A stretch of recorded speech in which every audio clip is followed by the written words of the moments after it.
Hey guys, Evan Chino back with another video. I'm in my car. If you're hearing noises other than the sound of my car, it's raining outside. Anyway, so it's been almost 12 hours since the game kicked off. It's almost 3 in the morning. Wasn't able to make a video till now, but the reason why I'm making a video this late is because I have stuff on my mind that I'd like to say about this game. Now, I am extremely frustrated about this game. And the reason why, now, you can't say like, well, I mean, you knew you were going to lose going into this game. Yes, but this was such a winnable game. So, we played Indiana, and since 1987, Indiana has only beaten us once, and it was before today. Indiana had only beaten us once. It was back in 2020, and Indiana had only beaten us 10 times in total.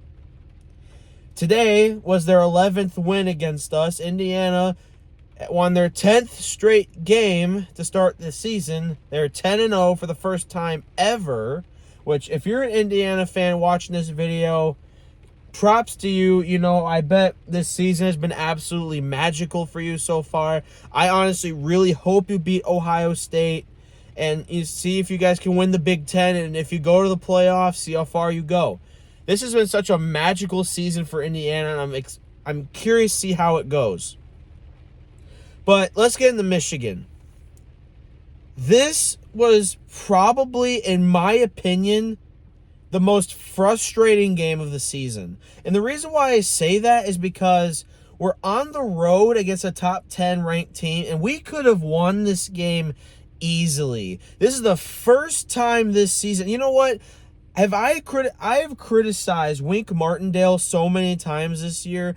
I'm going to give him a pass this week. Our defense actually played pretty good. Indiana couldn't do a damn thing in the second half. I think Indiana only had like 3 points the entire second half, maybe 6. We didn't allow a single touchdown in the second half. Our defense gave us all the opportunities in the world to win this game, and we couldn't do it. So I want to say props to our defense, props to Wink Martindale this week. We actually had a great defensive game this week, but per usual, the offense doesn't show up. I am completely done with Kurt Campbell as offensive coordinator. Why is he still on the team? Let Sharon Moore call the offensive plays. He has been our offensive play caller, the past 2-3 years? And how successful we were the past few years. Now this year we bring in a new guy, and it's like our offense is one of, if not the worst offense in all of the Power 4. We only scored 1 touchdown today. It took us till the fourth quarter to do so.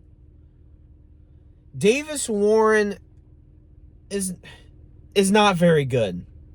I hate to say it, but he's not. The fact of the matter is, he's not very good.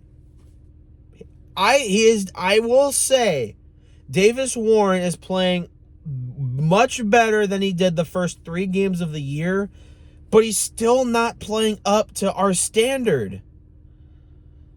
It's like he struggles to complete the only time he can throw good passes is if he's standing completely still.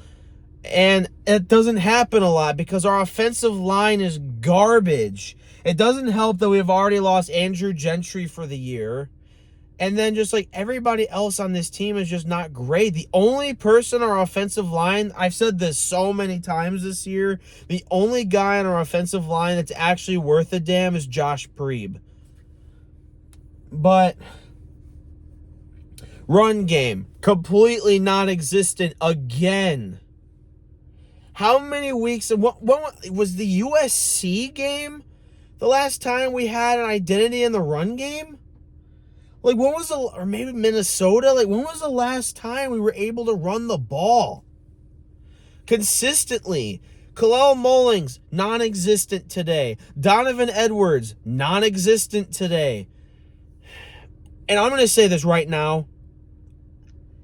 this is the thing that pisses me off the most about our offense is when we have like some momentum going and then we bring in Alex fucking Orgy. Stop putting Orgy in the game. He can't throw the damn ball. Okay, I don't know what year Orgy is, but if he's going to be on the team next year, I honestly think he needs to change to running back. Orgy cannot throw the ball at all. We won't let him. And then on the rare occasion we do, he just can't. Like I think the USC, Minnesota, and the first part of the Washington, he started. Those 3 games was not able to really throw the ball. The USC game, he only had 32 passing yards. We somehow won the game. And the thing that pisses me off the most is that every single time we bring Alex Orgy in, whoever we're playing, they know what we're going to do. It's either Orgy's going to keep it himself or he's going to hand it off. So let's just have some people watch the running back and have some people watch Orgy. And then nothing happens. And then, like, we had a few plays where we threw it to receivers and they were making plays. Like, our receivers can make plays. Like Samaj Morgan, Tyler Morris, Frederick Moore, Roman Wilson's younger brother, can't remember, not Roman Wilson, Ronnie Bell's younger brother, can't remember his name. And we don't use them. Whenever we throw the ball, it's shitty-ass screen passes or we just hand it off. Or Davis Warren can't get time in the pocket, runs around like a chicken with his head cut off, and then has to either throw it out of bounds or just take it himself. I will say this, Orgy has done a good job in not turning the ball over. He did get strip sacked today, but luckily we recovered it. But I don't think Warren has thrown an interception since he started the Michigan State game. I'll give him that, but I am officially done with Kurt Campbell. I don't see any he might be one of, if not the worst offensive play callers we've ever had. And the biggest thing is the fact that he keeps bringing Alex Orgy in for dumb plays. And look, I understand that, in 2021, we were going back and forth between either having Cade McNamara or J.J. McCarthy. Here's the difference. J.J. McCarthy could throw a fucking football. Alex Orgy can't. So, my opinion, if I was in charge, I would say, look, Alex, no offense, you cannot throw a football. You're not very good at it. You honestly, I think you'd be the best at running back. He has the thighs of an absolute, the calves, thighs of an absolute beast. He could be a great running back. Why are we having him quarterback? He can't throw the ball. He honestly, and I swear to God, because we're going to lose Kalel Mullings and Donovan Edwards next year, Alex Orgy honestly needs to switch to running back because he can't throw a ball. And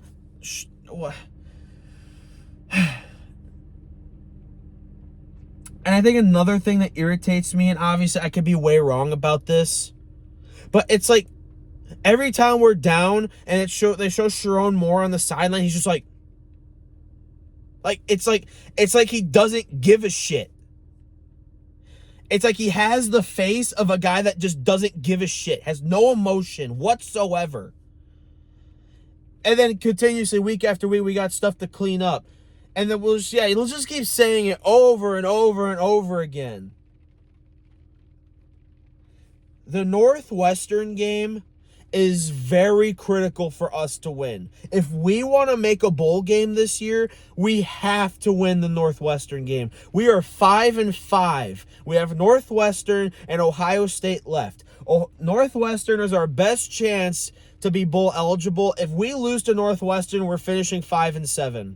And not making a bowl. I said, after we beat Michigan State, we were 5-3. I said, we're not going to win another game till Northwestern. We're not going to beat Oregon. We're not going to beat Indiana.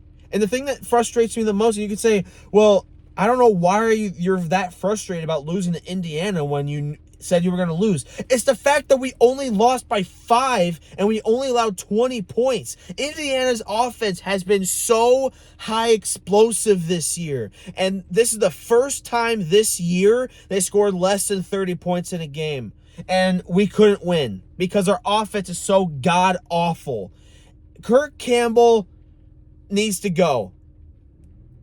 And if time goes by, he's going to be our play caller next year, you might as well just forget about 2025. As long as Kirk Campbell is calling our plays, just forget about our offense because we're not going to be anything. And a big part is, we have talent. And you can say, our quarterback room is not very great either. That is also true. But Kirk Campbell's just a terrible offensive play caller. That's just what it is.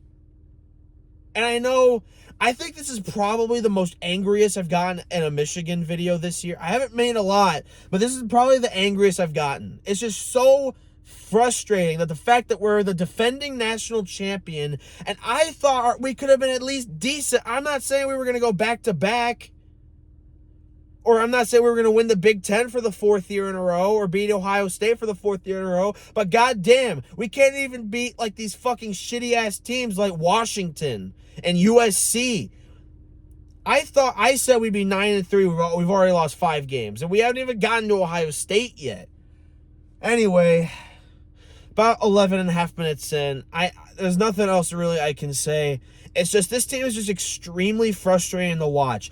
We went from having so much fun last year watching this team, and then this year we're just so bad.